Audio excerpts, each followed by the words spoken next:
My family is an Ottoman family, and my parents themselves were both born in Egypt, but none of their parents were. Mostly they came from Aleppo, known as Halab in Arabic, and some of them, including my grandmother, came from Istanbul, and a lot of her relatives were from Salonika, Izmir, Monastir. So it was really an Ottoman collection of people. My grandfathers, on all sides, Halabiya, they were Aleppine Jews who were all cotton or textile merchants. And the Douek family, as far as I could understand, were all merchants or rabbis. My great-grandfather was Chacham Abraham Douek HaKohen, of great repute, and though later on, those who were not clever enough to become merchants and didn't become rabbis, instead they became doctors, and this is why there are a lot of Dr. Doueks now. My family, both the Doueks and the Sassoons, had British nationality for very, very long-standing, complicated reasons that I don't have to give now. But I mean, they had British passports from the Sassoons from India. So it's from the colonization of India from the 18th century.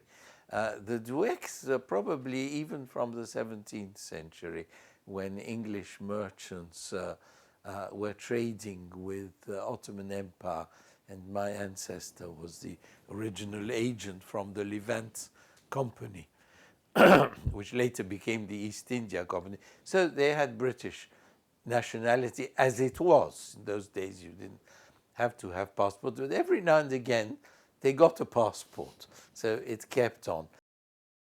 Well, this is me here. I've come into the world. My parents have got married, and look how pleased she is. A son as the first child. Real success.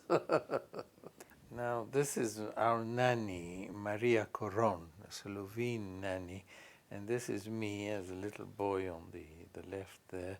And the baby is my sister Claudia, now Claudia Roden. My childhood in the 30s, and then when we came back from South America in the 1940s, was earthly paradise. And when I woke up, in these very early years, my nanny used quickly to take me away so that I wouldn't wake my younger sister, who was a baby, up, or the rest of the family, who lived in another sort of wing, and took me to my grandmother because she woke up very early. And she would be sitting on a balcony which overlooked the Nile. Her servants, I think she was called Miriam, would make her very strong, sweet Turkish coffee, and she would be smoking ceaselessly these scented Turkish cigarettes, and she would pour some of the coffee on the saucer and give it to me to lick. So I've always loved that. And we would look, and my memory, with the smell of the cigarette and the coffee, and looking across the Nile, because that was in front of us. And in the early morning of the dawn, there is a mist above it where you can only see the palm trees. And this is my vision of my early childhood, is to remember. There was enormous anxiety when Rommel's army was advancing. It had reached Amriye, which was, well, it hadn't reached Amriye. I say Amriye because this is a memory that comes up at the most extreme moment. Amriye was like saying Watford from London, or, you know, if you're living in New York, or saying that they've reached Westchester, Connecticut, you know. So it really was very near. And the word came back, I remember it was Pesa, and they said the Germans have reached Amriye. We knew we were finished. There was nowhere we could go. And then, of course, the moment, I think it was 1943, after the Battle of El Alamein, my mother rang. She was at a party. They were always at parties every night. And said, just to tell you, we heard the news, the British 8th Army has won, and we are okay now. So I said, is it finished? I mean, will they come back, the Germans? She said, no, this is finished. We are all right. We will win. And after that, I think for me it was the happiest time really of my life, in a way. My father worked in the morning, and then he would come home for lunch, then he would sleep. He would go back to work at 5 o'clock when it was cooler, and he would work till 7 or 8, and then they would come back, and my parents were always out. But they had their own actual close friends, were usually relatives, and then Jewish, but they had very close friends who were Muslim, for instance. And one of my mother's oldest friends was the daughter-in-law of Khalil Amer Pasha,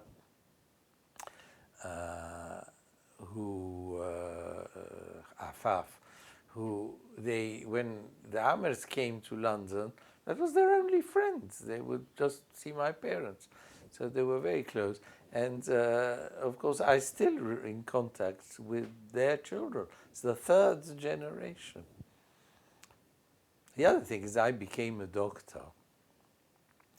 So all these people consulted me.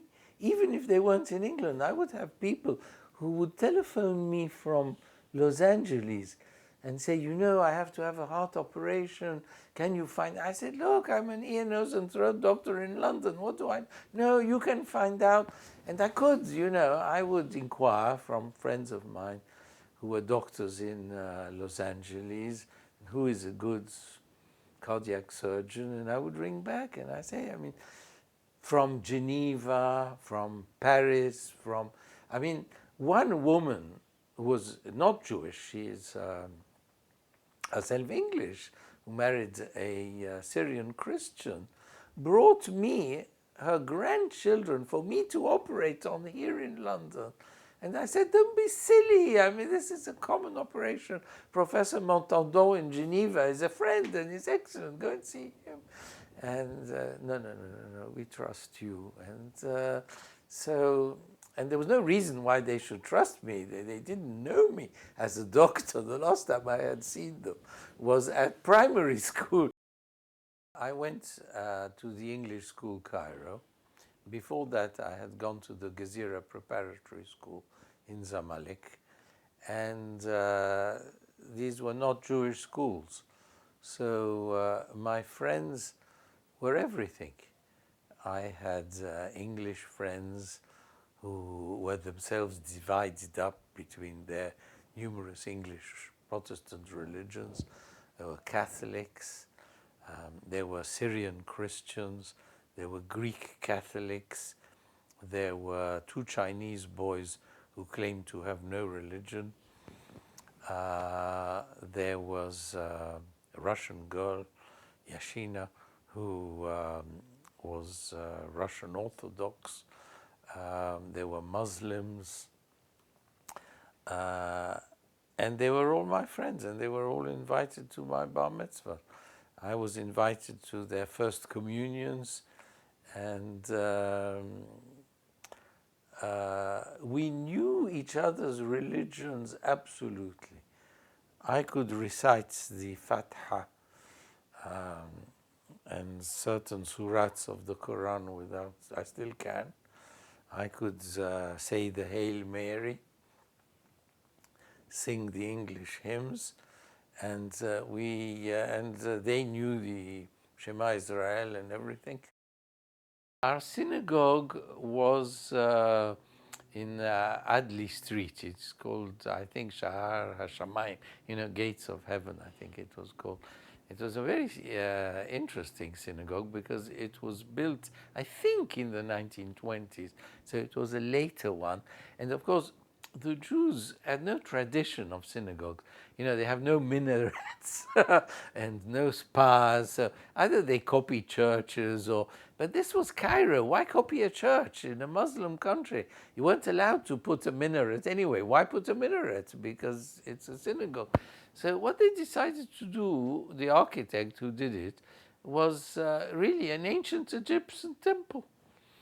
So it's an allusion to an ancient Egyptian temple in the middle of Cairo, and it's well worth visiting. It's an Art Deco type era, which was also popular. I think they discovered the tomb of Tutankhamun, so there was a big interest in ancient Egypt, and that's where I was bar mitzvahed. But there was also a small synagogue for those who lived in Zamalek and didn't want either to take a car or to walk across the Nile to Adli Street, in the garden of a Mr. Jacques Cohen. And so he put up a mobile synagogue in his garden, and often we went there as well. Yes, the change really took place in 1947. It became a hostility towards the English first, as Egypt wanted its independence. And then this spread as a hostility against Europeans. And there were actually attacks on Europeans, and we were instructed that if you were caught in the street by a riot or something, immediately say, "I'm Greek, I'm Greek," because the hostility towards the Greeks only came later. We became scared, yes. I mean, we weren't allowed to go by ourselves. Parents were anxious, and life changed. And you could see the looks on the people, remarks, against Europe. They couldn't tell the difference between Jews and others. So they would insult, yeah, Yahudi, yeah, Inglesi, yeah, sort of. It was all part of 1947. It became worse. They started passing laws that, for instance, wouldn't allow a business to be owned by a non-Egyptian. You had to have an Egyptian partner. So people like my father immediately took out their Egyptian passport. I was born here. They said, no, your father was not born here, so you don't count as Egyptian. So, they changed the laws. And of course, it began also to worry us because they all knew what had happened in Germany. They start like that, and then they go on and on. So the British left, went back to British. French left. Lots of other Europeans left. But the Jews who had been born there, and the British who had been born there, all there, they stayed. It was their homes. They didn't see themselves. They said, "But we're happy to become Egyptians." And they would say, "No, you can't." So that was real bad. And businesses began to suffer as a result of the anxiety, of the things, of insults. As it came to 1948, things got really serious. Because before that, there were many Zionist organizations in Egypt. They were open, and the Egyptians didn't care if they had a Jewish state in Israel. They weren't bothered. But 1948, as it came King Farouk grew a beard. People said that he was aspiring to the caliphate. And so the Zionists were arrested as the enemy. Egypt, with the 6 other Arab countries, attacked Israel, if you remember, in the 1948 war. So at that point, Zionists became enemies, traitors. So they were arrested. There was a decree that equated the Jews with the Zionists and the Zionists with the communists. So by association, the Jews now became enemy aliens, even though some of them had Egyptian nationality, had been, their parents had been born there and grandparents. At that point, it was clear that we would have to go. My mother arranged to send us to schools in England, in my case, in France, to my brother and sister. And then Nasser came to power, 1952. And we were delighted. We thought this was absolutely wonderful. At last got rid of these people. This will be a new, and I went back for the holidays. My sister and brother, I think we're still there in that. We went, but we sang, we learned. I can sing. بلادي بلادي فداك دمي وحبت حياتي فدا فاسلمي. You know, we were taken up by that. We were very, you know, with the Egyptians, very much so. And we thought that this was fine. But by 1954, Nasser had instituted Arab socialism, which meant that my father's business and that of all these went to pots. There was no... but he had another business in Khartoum in the Sudan. So my brother and sister were sent to Paris. I was in England. My parents went to Khartoum.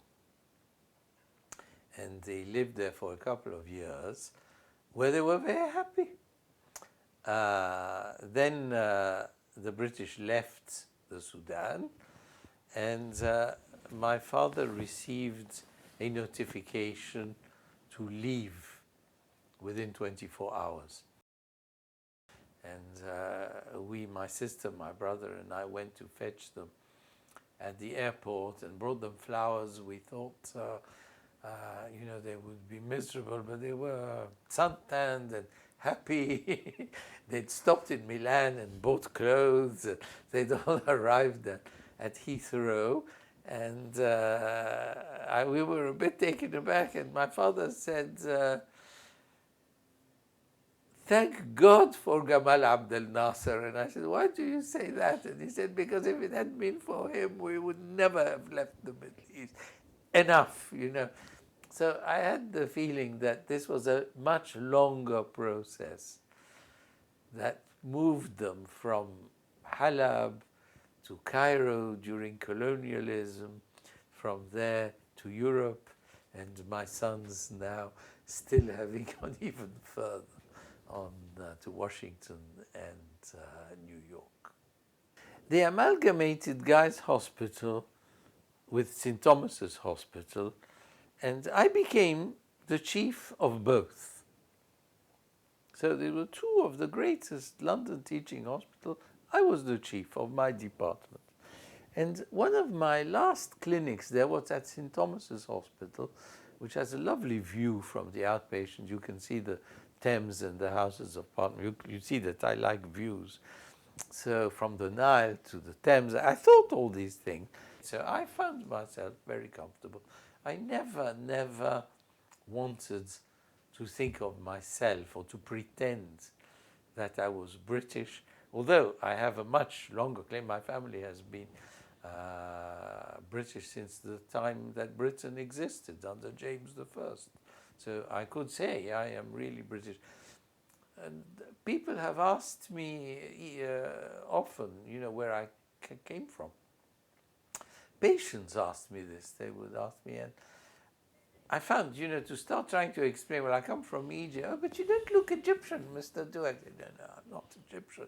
Oh, I said, what are you? So if you said I'm Jewish, they would say, oh, I beg your pardon, because the British are very embarrassed by religion. So I feel more at home in England now than certainly I did when I came. But this is not because I changed and became more British, but because Britain became more foreign.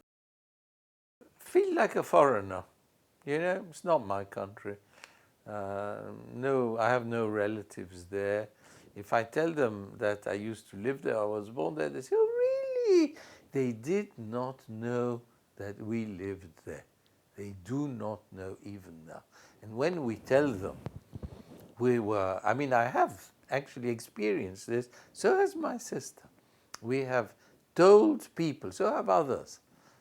We were kicked out of Egypt, and Egyptians have said to us, no, you were not, you are lying, it is not true. You see, in Egypt, I could have been a doctor, I could have made a lot of money seeing patients in my private rooms. I would never have been made a professor at Qasr al-Aini Hospital, University of Cairo. No Jew had ever been made a professor there. Perhaps one Christian. We left really before we were kicked out, more or less. We were kicked out after we'd gone.